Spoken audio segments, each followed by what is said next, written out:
In part 1 of this series, we learned about how the city of Colares and the surrounding area began to experience a wave of dangerous UFO encounters, beginning in 1977. In part 2, we learned of the Brazilian military's investigations into the region, which produced thousands of pages of documents and photographs detailing these UFO encounters. Despite the military having their own encounters, the official statement by the Brazilian government was that the UFO encounters had by people were merely optical illusions. In part 3, we will learn how, despite the government denial, there were many that continued to push for information about the UFO sightings in Colares. Before we continue into part 3, I'd first like to promote my Patreon. If you enjoy my research and work compiling UFO information into tangible videos to help educate people on the UFO phenomena, consider becoming a patron. Thanks for watching, and let's continue on to part 3.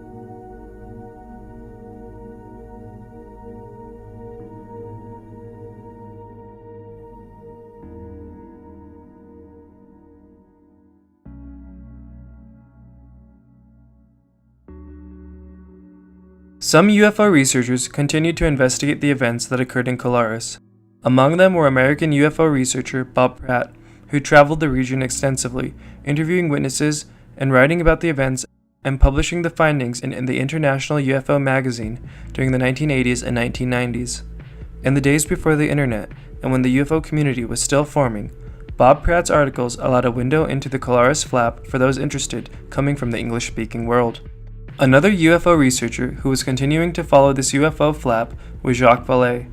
Jacques Vallée would also travel to the region and interview many witnesses, including Dr. Carvalho. He would write many of his findings in his book, Confrontations, describing the witness accounts and recording the symptoms that Dr. Carvalho would describe. Vallée would note that many of the symptoms and effects were consistent with those seen in high-power microwave weapons. Vallée would say, "What UFO witnesses describe as light may in fact be a complex combination of ionizing and non-ionizing radiation. Many of the injuries described in Brazil, however, are consistent with the effects of high-powered pulsed microwaves." He later pointed out that pulsed microwaves may interfere with the central nervous system. Such a beam could cause the dizziness, headaches, paralysis, pricklings, and numbness reported to us by so many witnesses. Vallée would once again come to the conclusion that it makes no sense that the greater scientific community does not take the UFO phenomena seriously, writing, "The material gathered represents only a portion of the cases I have personally investigated, and a very small percentage of the data compiled by other researchers and by official agencies. The realization that none of this material has ever been seriously examined by professional scientists is staggering. Strictly in terms of the sociology of science, the refusal to consider the facts of the phenomena is a remarkable statement about the narrow limits within which our society authorizes the serious pursuit of knowledge." The real heroes in keeping the Colares cases in at least the UFO community's zeitgeist were the Brazilian ufologists. Among them were Daniel Rabiso Geisse, who wrote the book Vampiros Extraterrestres na Amazônia, which covered extensively the Colares flap. Marco Petit, who in 1981 founded Fluminense Association of UFO Studies. And lastly, A.J. Guevara, who many consider to be the godfather of Brazilian ufology. A.J. Guevara had a UFO experience in 1982, which led him to a lifelong pursuit of truth about the UFO phenomena. In 1985, he launched the magazine Ufologia Nacional and Internacional, which ceased publication in 1986. In 1988, he started the UFO magazine, a publication which soon grew to the largest UFO periodical in Brazil and still runs to this day. In this magazine, he, along with others, would continue to pursue UFO and cow mutilation cases, not just in Brazil, but in the greater Latin American region. He founded and became the director of the Brazilian Center for Flying Saucer Research and the Brazilian director of MUFON. I personally liken A.J. Guevara to a Stanton Friedman of Latin American ufology, and his impact on ufology is immense. Eventually, A.J. Guevara would establish his reputation so well that in the mid-1990s he was anonymously delivered select excerpts of the Colares investigation report, completed by the Brazilian Air Force team. These documents reinvigorated public interest in the Colares flap, which by that time was roughly 20 years old. Then, in 1997, a major break would occur. A.J. Guevara and Marco Patan would interview Captain Holanda, the leader of the investigation team, who is now retired. Captain Holanda was the first person from the Brazilian government or military to speak out about the Colares flap in a way that did not conform with the official lighthouse narrative. Hollanda would confirm that his team was initially very skeptical of the UFO claims of the people of Colares, that his team would have their own encounters, that they were instructed to downplay the event, and that there was video and photo documentation of the UFOs. Captain Hollanda was personally not satisfied with the cover-up and kept a keen interest in UFOs after his own experiences. He had been following the career of A.J. Guevara, and once he had retired, he knew A.J. was someone he could trust with his testimony, the entirety of which is linked in the description. Unfortunately, shortly after Captain Hollanda would go public, he would die by suicide. This suicide is very controversial and divisive in the UFO community, with half suspecting that he was in fact silenced by the government or perhaps even the UFOs themselves, and the other half thinking it was a legitimate suicide. And once he had gotten what he had to say out into the world, he was ready to go. For what it's worth, A.J. Guevara believes that it was a legitimate suicide. The release of this explosive interview encouraged others who were in the investigation team to come forward and corroborate some of Hollanda's claims, like Petty Officer Moacir Neves de Almeida, Sergeant Flavio Costa, and Sergeant Alvaro Pinto Santos. But there were still holdouts for the official government narrative. In 2001, Brigadier General Portasio Lopez de Oliveira would repeat the official claim that a lighthouse caused the hysteria that gripped the region for months in the late 1970s. Interestingly enough, though, the Brigadier General's own daughter, Nahima Lopez de Oliveira Gonçalves, would refute these claims. When she was 60 years old, she would say, "My dad would come home with the film rolls and go straight to the library. One day, he let us watch them. You could see lights moving in all directions."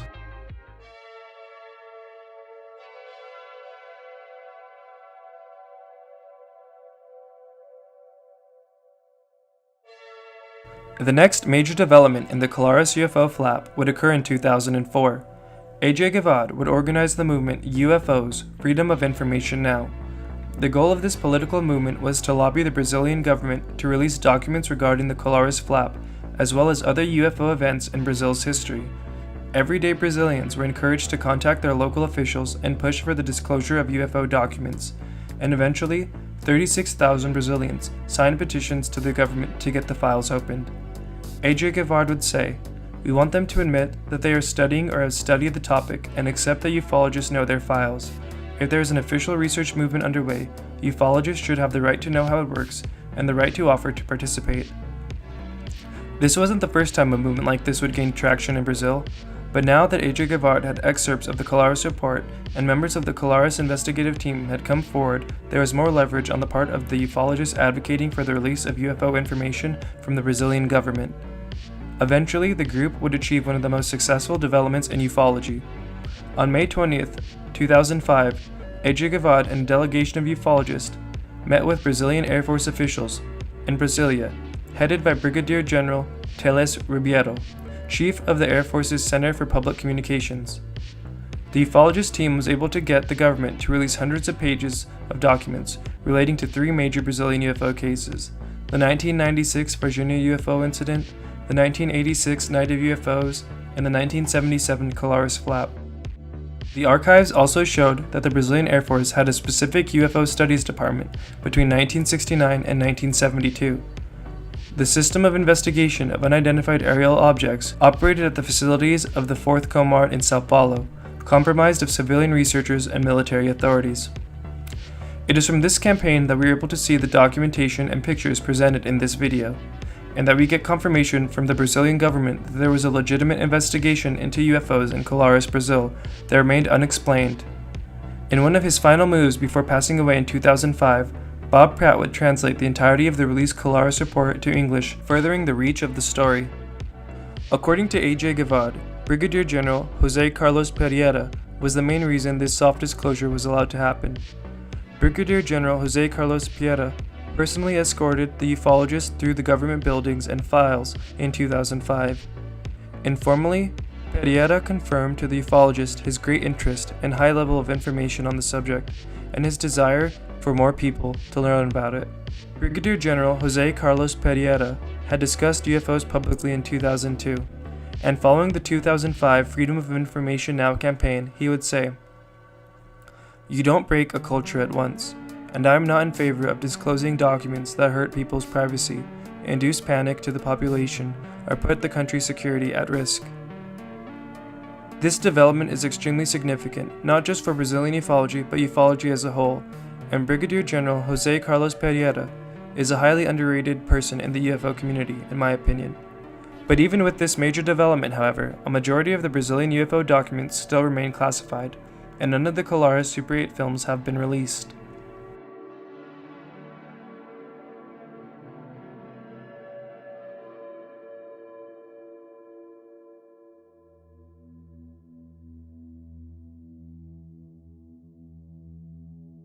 Now, before we close, there are two more points I want to briefly cover.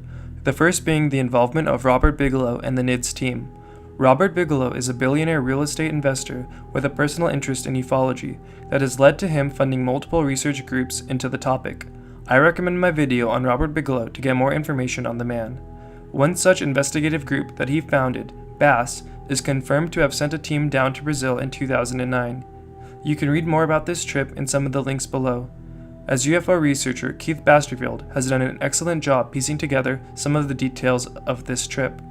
But the gist is, Bigelow sent his people down to Latin America to investigate many of the big UFO cases from the region, and it is widely believed that Bigelow is in possession of many more documents than were released by the Brazilian government.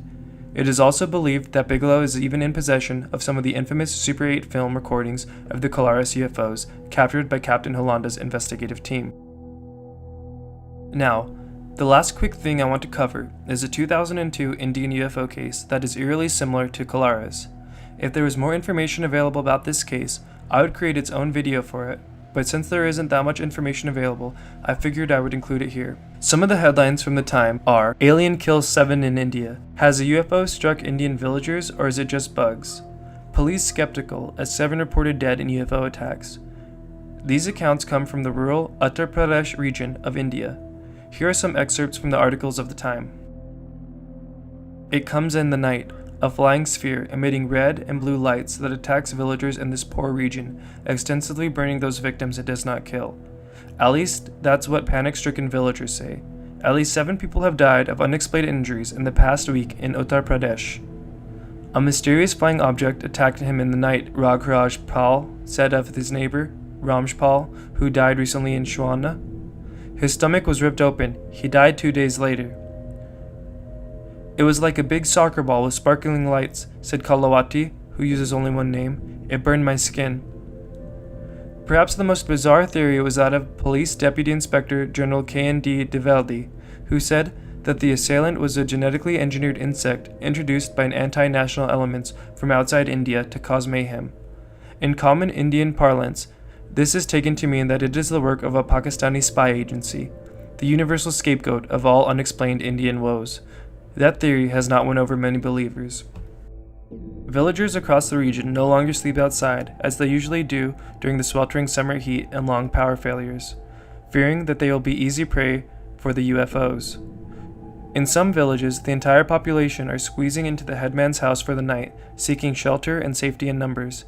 Having lost faith in the police, villagers have formed nocturnal protection squads. Doctors dismiss these stories as mass hysteria. Some accuse local officials of inaction in failing to capture the aliens, and one person died on Thursday in nearby Sitapur when police fired shots to disperse a 10,000-strong crowd demanding that authorities capture the mysterious objects. This wave was relatively short-lasting, about 2 weeks, but it did turn the region into a frenzy, and has some eerie similarities to the Colares case. I wish there was more info about it, so it could get its own video, but there isn't, and I wanted to include it now to show the disturbing similarities to Colares. There is a lot to be said about the events surrounding the Colares UFO flap that gripped northern Brazil in 1977 and 1978. When one is first getting into the subject of UFOs, it can be quite exciting, learning about cases like the Nimitz UFO encounter, or some of the encounters where it seems UFOs are interested in disarming nuclear weapons. A common sentiment you will see online is that UFOs aren't a threat because if they were, humans wouldn't be here. However, the Colares flap is one of the best examples that some UFOs intentionally harm humans.